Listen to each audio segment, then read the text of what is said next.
Assalamu alaikum wa rahmatullahi wa barakatuhu. Musidɓe julɓe tedduɓe, ay mi salmini on e oɗo bimbi. On yafotolan hande haray ko samedi le 19 juillet 2025 7h40. Musidɓe julɓe tedduɓe, haray ko min tippini kunɗo plaque ko hon. Haray non kunɗo ko honɗum woni ko kon signifie qu'aux filles, le vrai ami, sont comme les étoiles. On ne les voyait pas tout le temps, mais ils sont toujours là.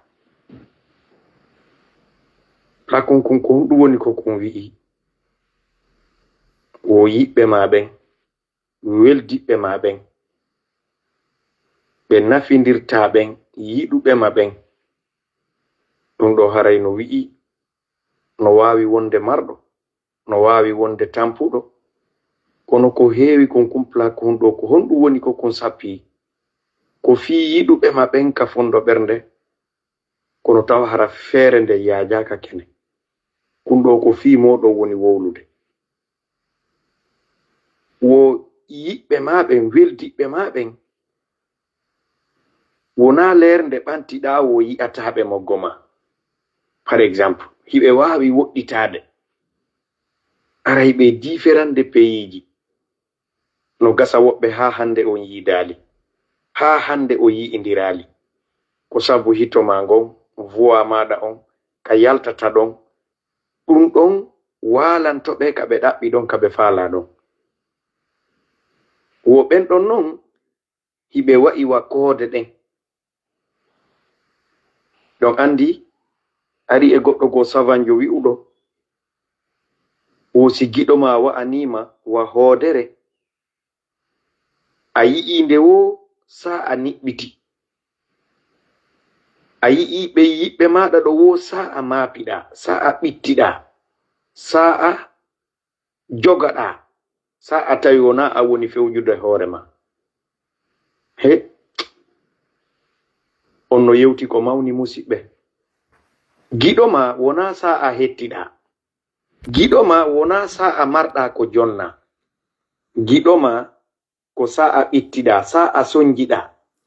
tawata o weltorta ko woni wadde kon hoore ma ansemo ma, ko ɗum woni giɗo. Ɗon andi nelaɗo on sallallahu alayhi wa sallam nde ɓe posano question hakkunde sahabaɓe ɓen, ɓe ronki wi'ude si Allahu lanɗo on jaɓimi réponde question on, hiɗon andi Allah sanctionnuno ɓe on question ka hoore leydi, hollugol yimɓe ɓe nelaɗo on anda ko wirni. Koko Allah faamini ɓe o woni ko ɓe faami. La ya'lamul ghaib, o anda ko wirni. La ya'lamul ghaiba illa Allah, anda ko wirni si wona Allah. Nelaɗo ko wona ɗo andinede e hoore wahayu. Hollugol nelaɗo kala ko wowlete ma, kala ko waɗata, vraiment andu an kadi no woodi ka ƴettata ko si on ɗon newni. Kono sa wi'i tummi adday, tawi no wona ko wallinɗa ka suuduma, jogiiɗo ɗum ɗon on no wawma hollude ko sa landike si heɓa ma si o newnanima. Hari ko heewi ko nelaɗo posete tun question, Allahu subhanahu wa ta'ala immina Jibril ɗo yo question on gasu tawa réponse on ari. Den nyande nelaɗo posa question, nelaɗo wi'i jaaboto question on, ɓe ronki wi'ude si Allah jaɓi ɓe yejjiti. Juutiri non, poɗori non, 1 heure de temps ɓe jonni nelaɗo ha sa wawi répondude o question ɗo e jango ɓe fodi nelaɗo, ɓe fododiri, ɓe jaɓa e l'islam o. Nelaɗo yahi ka suudu, résultat ronki arde. Woniri non Jibril acciti tippade few, wahayu on saayi ɗon joloko wongol ngol dari few. Hande kadi ko honɗum heɓi weldiɓɓe nelaɗo ɓen. Sa ande satte nde ɗo nelaɗo ɗum satti e maɓɓe ha ɓe acciti yaltude, ɓe tori Allah alaka ɓe rewali ka hana rewede ɗo marsali few. Sahaba ɓen arayno ka finetere nelaɗo ka damal salmina bimbi subaka hiɓe wulla, sabu si giɗo maɗa hersi haray a hersi, si giɗo ma ɓittike haray a ɓittike. si neɗɗo mo yiɗuɗa heɓi muskila si tawiɗa yiɗimo ko gonga wona on sa'a weltotoɗa kono buy hino wooda ko leernde heɓuɗa ella leernde maapiɗa leernde sonjiɗa leernde weltiɗa ara leernde moniɗa kam pardon ko on leerɓe weltoto ɗum noon siko ɓiɗɗo ma siko nene goto ma siko ɓeygu ma siko musidal ma siko kawtal ma siko janano kala o jogiɗo o gikku e hoore ma on o yiɗama o faalaka ma ɗum ko mandingol sahaba ɓen arayno wulla ɓe lando nelaɗo ya rasulallah ene jibril arali nelaɗo on sallllahu alayhi wa sallam wi'e wallahi mi anda ko on ɗum waɗi o arali fiw ɗum satti e nelaɗo ha ɓe acciti ñamude ɓe suni cheytani tawi watti bugaɗe e ɓerɗe woɓɓe go'o e ko ole wi'uno men ko annabajo ala ko joma makko anda o posama o question ɗo o wawali mo répondude tawi ɗum watti turbulde e ɓerɗe woɓɓe go'o joga e sahabaɓe e ɗum ɗo satti jindini maɓini sahabaɓe watta arde ɓe wulla ɓawo nelaɗo ɓe wongo si giɗo ma ani a ani si giɗo ma mapike a mapike si mo yiɗuɗa hersi a hersi nare hakkude nene ɓiɗɗo si ɓiɗɗo on nawni nene on yelotono sago maɓɓe hara ko kamɓe nawni wona ɓiɗɗo on ndare hakkude nene ɓiɗɗo si goɗɗum waɗima ko woɗɗi wo ɗum ko siñino si goɗɗum waɗima ko woɗɗi wo ko woɗɗi ɓe noddete ɓe landoma a noddeɓe tum ɓe inna ko on ɗum waɗi par ce que hara ɓe soƴi ɓe heɓi ande ka fondo ɓernde he ko mawnino e ɗum ananayi fulɓe ɓen no wiya nene ko nene kon noon giɗo kadi ko giɗo no wowi ko wawata yewtude nene ma tawata ɓe wawata maridude ma e ɗum ɗon satta e maɓɓe ɓe towna ɗum dow an e giɗo ma heɓa ella o walla ma no yaltira e on nambara o walla ma no lawora ayɓe maɗa ɓe ta kanko hollatama solution ɗi piji fof no woodi ɗi no wooda ɗi ko ma jaɓe ko ma ɗi hoole ko ma ɗi teddine musidɓe ɗum turnuno ɗo ruuli ha tawi hande kadi heferaɓe ɓe makka watti arde heferaɓe ɓe madinatu munawwar ɓe watti arde ha ka damal nelaɗo ɓe wiya makka ken pardon ko an wi'uno hiɗa andi piiji ɗin fuu allah ma on ala ko anda awa ɗum ɗo do ngaɗi ɓe watti tappude hayi ɓe kuda e saare nden yano woodi ka allah muhammadu on anda tawi ko question ji tati pet yande goo nelaɗo no waali ka kaaba allahu subhanahu wa ta'ala ɓe waali hiɓe suni hiɓe miijito allahu subhanahu wa ta'ala wahayne jibril immini jibril fawqa sab'a samawati ka arsi makko dow hoore asamawuji ɗin dow jibril no seeka duule no ara ɓa o yaltiti e nelaɗo no waalino ajji himɓe miijo ɓa o salmini assalamu alayka ya rasulallah nelaɗo sallllahu alayhi wa sallam ɓe inni ɓe jooɗi kissa no ka suratul kaf wala taqulanna li shay'in inni fa'ilun dhalika qadan illa an yasha Allah o tawi mi waɗay hunde kaari jango si wona a wi'i si Allah jaɓi en fu hiɗen hani fawade ɗon haray ɗum ɗo ko addilan ɗo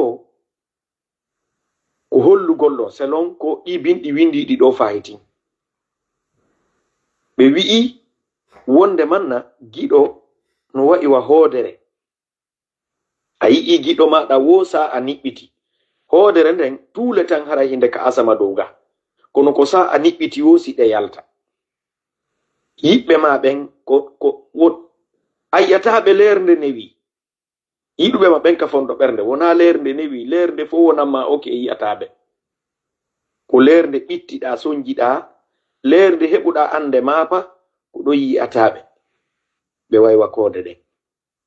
musidɓe c'est normal kala neɗɗo mo yiwɗa no doga ɓawo ma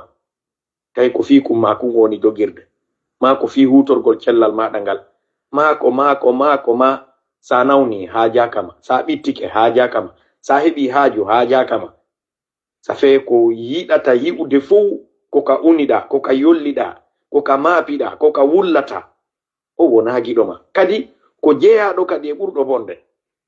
e tagu ko Allah tagi ko siga ɗi piiji na yoɓeteɗi ɗin gikkuji wona gikkuji julɗo sanzen ɗum ila ka musidde men heɓi ka nder cuuɗi men heɓi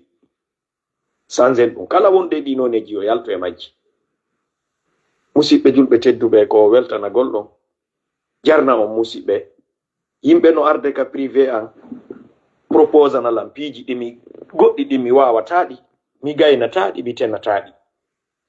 Go'o piiji ko hiɗa ƴettana jama on tawa hiɗa jogi moyen ma on propre ko wallira jama on ko nafira jama on. Aden goɗɗi go hino yewtude ko fi andintingol siga ɓe marɓe ɗen darɗe. No woodi woɓɓe ka communauté men fulɓe wi'uɗen jogiiɓe darndeji ɗiɗi ha tati. Go'o hiɓe mari hoolare hakkude jama on, hiɓe teddi ka yimɓe ɓe, hiɓe teddiri gandal, hiɓe teddiri jawdi, hiɓe teddiri faamu. Ɗiɗo tati kala hara hiɗi hawtite hoore maɓɓe. Siga ɓen si immike wallitagol o communauté men lagine ɗo ɓe gaynay ɓe waaway. No woodi woɓɓe ko jawdi tum ɓe mari, faamu ala, gandal ala. Ɓen kadi si ɓe nafiri jawdi maɓɓe ndin ɓe hawtodiri e marɓe faamu ɓen e gandal ɓen ɓe wallitoto en kamen lagine. No woodi woɓɓe ko gandal ɓe mari, faamu ala, jawdi ala. Ɓen ɗon kadi si ɓe trasi ɓe halfini jooma faamu en utilise ko marɓe ɓen mari kon wallitoto communauté men on lagine. Si tawi woni go'o a ala kaydi complet ka falɗa yahude o e aduna on a yahay, an hande kadi haray no satti ko wi'ete kaydi complet na kaydi leydi maɗa ndin tun, ko tawi ɗa mari privilège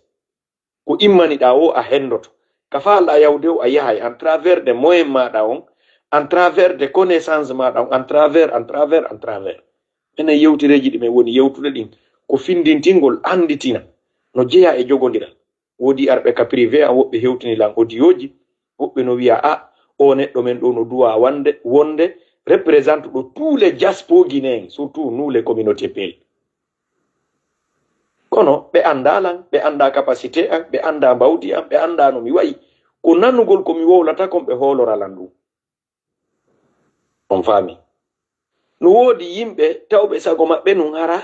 selon komi yewtata kon sago maɓɓe hara ko min ardi o communauté. Ɓe anda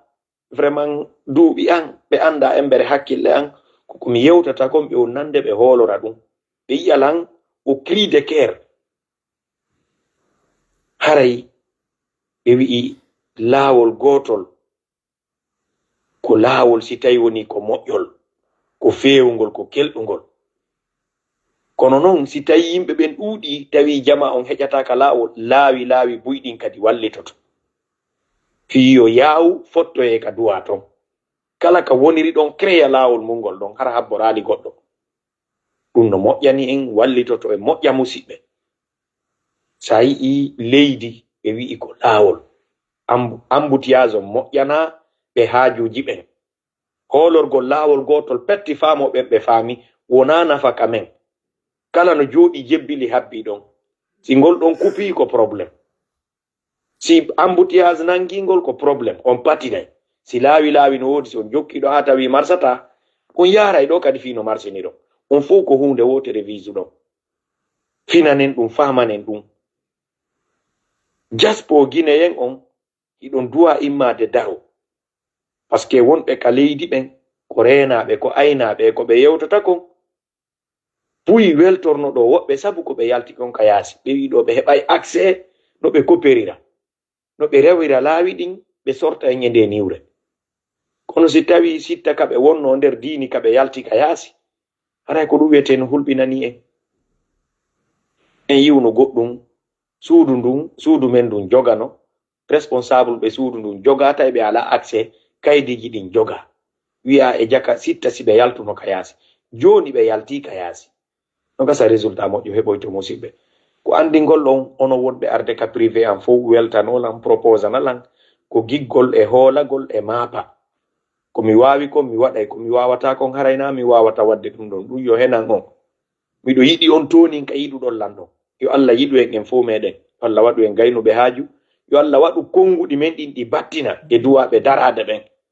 Ɓe waɗa ko ɓe hani wadde kon. Allah hokka ɓe cuucal ka fondoji ɓerɗe maɓɓe. ɓe anda hay o l'islam neɗɗo si a woni rewo Allah a woni jango a wona e soldat ka dina soldat Allahu subhanahu wa ta'ala Allah yiɗa julɗo ɗaatuɗo lo'uɗo waruɗo hoore mum ko ɗum waɗi neɗɗo ɓe wi'i fulɓe fuuta ɓe wi'ay e kala neɗɗo mo finaali dawi kala mo finaali dawi o dogay o dooma kala neɗɗo mo gollata o sertata e wi'ugol albarka kala neɗɗo faalaɗo teddude ka yimɓe ɓen o ittay hakkille makko ɗen e ko jama on kon o weltora berwo ko Allah o waɗanimo a hisay ka yimɓe ɓen e laaɗo maki utruk ma inda nas wa uhibbuka nas terto ko woni kon ka yimɓe ɓen ɓe yiɗe ittu himme maɗa on e jama on kono sa woni suka maɗum haysi ko mawɗo soɗidirowo juuɗe tun wi'a albarka c'est des problèmes a perdi teddungal ma ngal e yimɓe ɓen si ɓe okkorima e hoore laaɓal jaɓu meta wonu neɗɗo torotoɗo nelaɗon sallallahu alayhi wa sallam ɓe maaki almuminu lqawiyu khayrun wa ahabbu ila allahi min almuminu daif julɗo jogiiɗo doole gomɗinɗo sembuɗo suusuɗo tiiɗuɗo ka Allah jogiiɗo mo en okko darotoɗo ka hani darade ɗon on no yiɗa ka Allah immorde e julɗo lo'uɗo gomɗinɗo naaluma taafu tawa hunde a gayna